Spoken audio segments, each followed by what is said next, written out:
Hey everybody, what's up? Welcome to lesson 3. So we've got a week under our belt. For those of you just joining us, I'm going to go ahead cover some things to kind of help you stay organized. I know we're throwing a lot at you, but I just want to make sure that you understand. I don't want you stressing about this stuff. As long as you're either making an appearance or attempting to do the work, that's the stuff that makes that'll be fine. Okay. So what have we done so far? So Monday and Tuesday of last week, that was our lesson 1. Okay. We talked about the atomic bomb, the assignments that were due for that. There was a Discovery Ed video that I needed you to watch. And then there were a couple of questions that went along with it. And then remember at the end of each unit, at the end of each lesson, there's a little check-in. It's like 5 to 8 questions long. So just make sure that you have these submitted to me. I'm providing feedback with these. If your class is on Monday, I give you, I try to get the assignment back to you as quickly as I can. So I'm going to be, these things have been graded already. The things for Wednesday and Thursday, I'm going to go ahead and grade those today, which is Sunday for me. I'm going to get those out today. Okay. So Wednesday and Thursday, that was lesson 2. We talked about our new unit, the Cold War. There were a couple of assignments for you there. There was a brain pop video that you needed to watch. Okay. And there were some questions that went along with it. There was a lesson 2 check-in as well. It was about 8 questions long. Okay, so if you haven't got that stuff done, go ahead and get that stuff banged out, and I'll provide feedback to you as soon as I can. Okay, there's also a vocabulary assignment. This is something we're going to be coming back to over the course of the month. Okay, so don't sweat that stuff. Okay, I do have one important announcement. Okay, as far as grades go, quarter 3 grades, whatever you had on March 13th. If you were passing, so if you had a 60 or above as of March 13th in PowerSchool, we're going to not give you a letter grade, but instead we're going to give you a pass grade. Okay. Students who did not have a 60 or above, so 59 and lower, as of March 13th, as of now, if you don't complete any assignments, we're going to mark it as incomplete. Okay, so what we're going to be doing is the seventh grade social studies. In order to get your social studies grade to a pass, you will need to be completing the assignments posted in Google Classroom between April 12th, which was last week, and May 8th. As long as you get those done, I will boost your grade from whatever it was to a pass for a third quarter. Okay. So just keep that in mind as you're checking your scores, as you're checking your grades. Okay, so the current grade that's in PowerSchool for quarter 3. Okay, I haven't updated any grades since the 13th of March. So whatever you have in PowerSchool right now, that was your quarter 3 grade. Okay, if you have questions about this, go ahead and let me know, and I'll get that sorted out for you. I want to help you out. I want to help all of you out. Okay.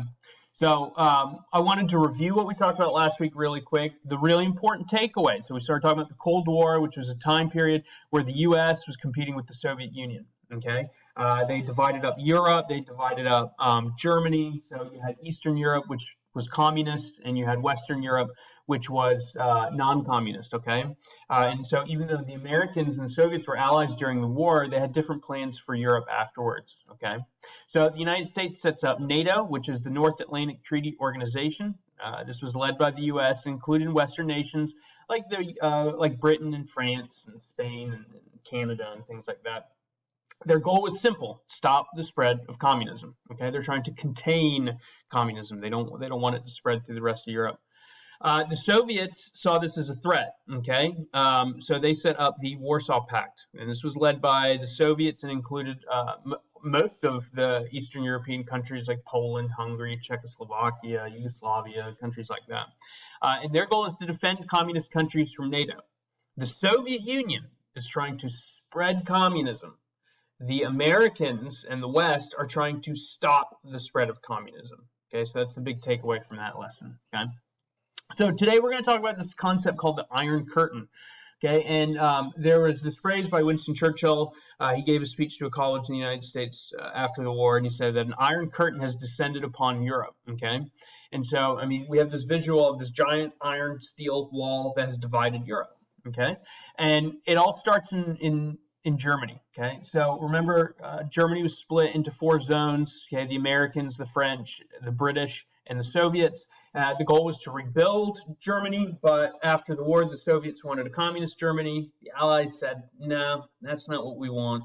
And so the Soviets just decided to start their own country over here. Okay, so they allowed East Germany to come into being, and it was a communist country.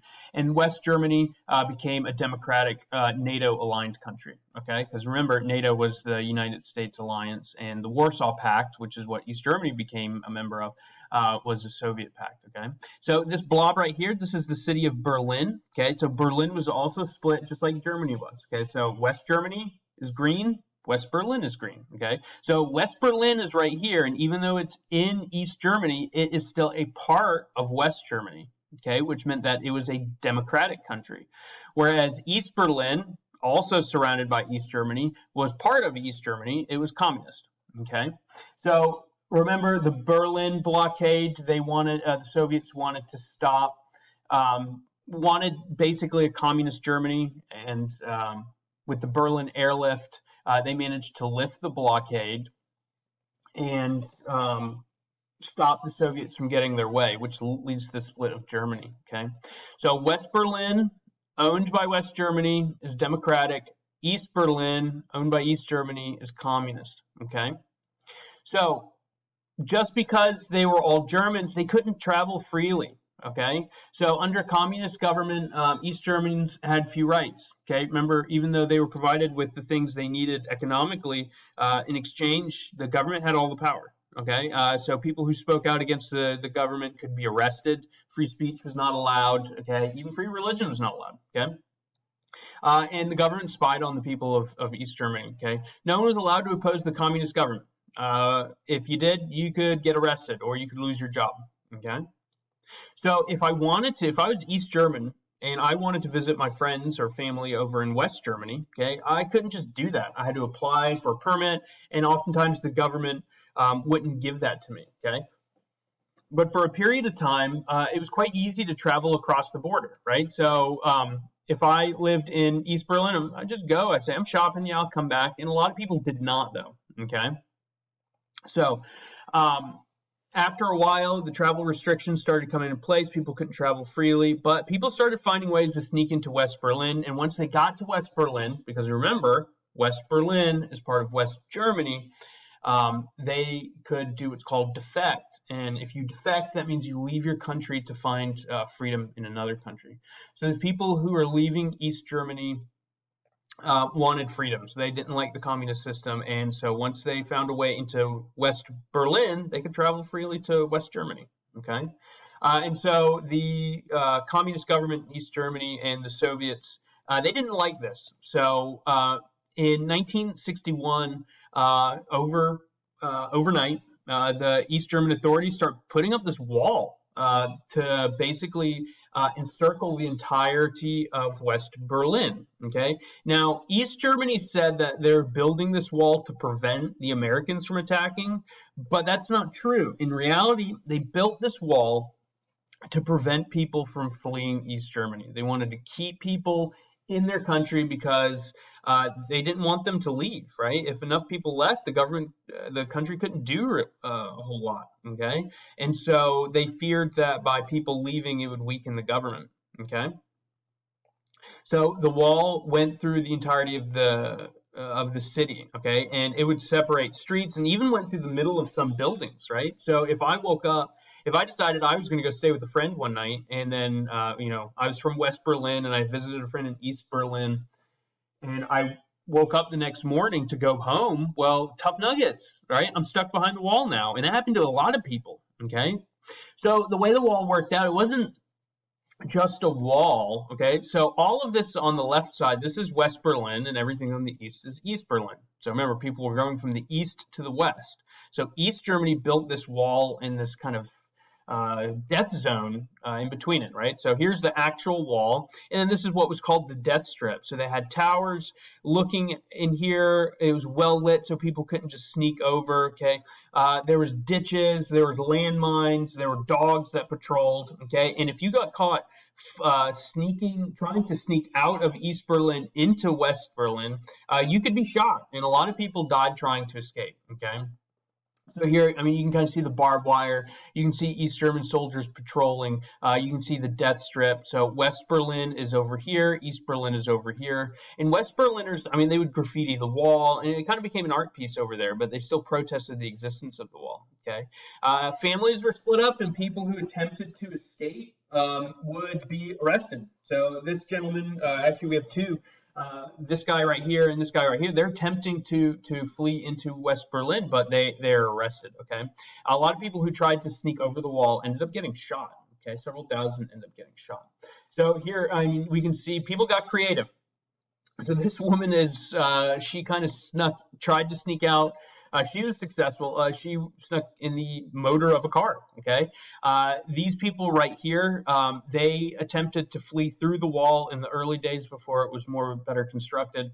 Okay. And then even East German border guards thought, this was the plum job right here, because if you wanted to escape, it was easy. You were working on the border. So this guy right here, he said, enough is enough. And this is a very famous photo of an East German border guard escaping. Okay, so today what you're going to be working on is you have two assignments in Google Classroom. Okay, the first one is, well, you got options today.